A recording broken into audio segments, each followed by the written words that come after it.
ফারজানা সিথি আন্তর্জাতিক স্বেচ্ছাসেবী সংস্থা দ্য হাঙ্গার প্রজেক্ট বাংলাদেশের বরগুনা সদরের সাধারণ সম্পাদক। নিজেকে ঢাকা বিশ্ববিদ্যালয়ের ছাত্রী পরিচয় দেওয়া ফারজানা সিথি গত ১.৫ মাস ধরে ঢাকায় অবস্থান করে আসছে। দিয়েছেন কোটা সংস্কার আন্দোলনের নেতৃত্ব। আন্দোলনের সময় ভাইরাল হওয়া এক ভিডিওতে ফারজানা সিথি দরাজ কণ্ঠে পুলিশ কর্মকর্তাদের প্রশ্ন করছেন, আপনারা কি কোটার পুলিশ? যা সামাজিক যোগাযোগ মাধ্যমে ভাইরাল হয়ে যায়।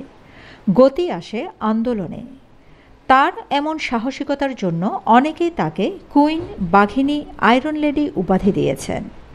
গত ১৬ই আগস্ট সকালে দলবল সহ শাহবাগ থানায় যান ফারজানা সিথি।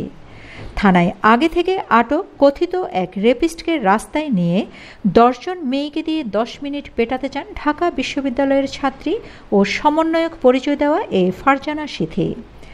এই খবর পেয়ে ক্যাপ্টেন আশিকের নেতৃত্বে সেনাবাহিনীর একটি দল থানায় উপস্থিত হন। এতে উত্তেজিত হয়ে ওঠেন সিথি। সেনা কর্মকর্তার সঙ্গে অশালীন আচরণ করেন এবং বিভিন্ন নেতিবাচক মন্তব্য করেন, এমনকি ধমকও দেন। এমন পরিস্থিতিতে ক্যাপ্টেন আশিক অসীম ধৈর্যের পরিচয় দেন এবং উত্তেজনা প্রশমিত করতে সমর্থ হন। সেনা কর্মকর্তার সঙ্গে সিথির উগ্র আচরণের ভিডিও রীতিমতো ট্রল ও মিম ম্যাটেরিয়ালে পরিণত হয়েছে। এমন ঔদ্ধত্যপূর্ণ আচরণে সারা দেশে সমালোচনার ঝড় ওঠে।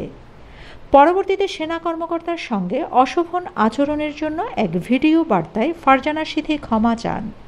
উস্কানি ও অপমানের মুখেও পেশাদারিত্ব বজায় রাখার জন্য প্রশংসা পেয়েছেন সেই সেনা কর্মকর্তা ক্যাপ্টেন আশিক। এই জন্য সেনাবাহিনীর প্রধান তাকে সম্মানসূচক সেনা গৌরব পদক প্রদান করেন। বৈষম্যবিরোধী আন্দোলন ও শাহবাগ থানায় কথিত ধর্ষক ঘটনায় সেনা কর্মকর্তাকে আঙ্গুল উঁচিয়ে হুমকি দেওয়া ফারজানা সিথি নিজেকে শুধু বিশ্ববিদ্যালয়ের ছাত্রী পরিচয় দিয়েই ক্ষান্ত হয়নি, নিজেকে সমন্বয়ক বলেও দাবি করেন। কিন্তু বৈষম্যবিরোধী আন্দোলনের ১৫৮ সদস্য বিশিষ্ট সমন্বয়ক তালিকায় তার নাম নেই। সিথির ফেসবুক প্রোফাইল পর্যবেক্ষণে দেখা যায় তার শিক্ষা প্রতিষ্ঠান, কর্মস্থল, বাড়ি ইত্যাদি হিডেন করে রাখা হয়েছে। তবে তার ব্যক্তিগত বেশ কিছু অশালীন ছবি ও ভিডিও এখনও রয়েছে। আরও আছে ১৯৭৪ সালে দুর্ভিক্ষ চলাকালে দৈনিক ইত্তেফাকে ছাপা বাসন্তীর কথিত জাল পড়া ছবি। প্রসঙ্গত, বিশ্বব্যাপী বিরাজমান ক্ষুধা দারিদ্র্য দূরীকরণের ব্রত নিয়ে যুক্তরাষ্ট্রের নিউ ইয়র্ক শহরে দ্য হাঙ্গার প্রজেক্টের জন্ম। একটি আন্তর্জাতিক স্বেচ্ছাপ্রতি সংস্থা হিসেবে দ্য হাঙ্গার প্রজেক্ট ১৯৭৭ সালে যাত্রা শুরু করে।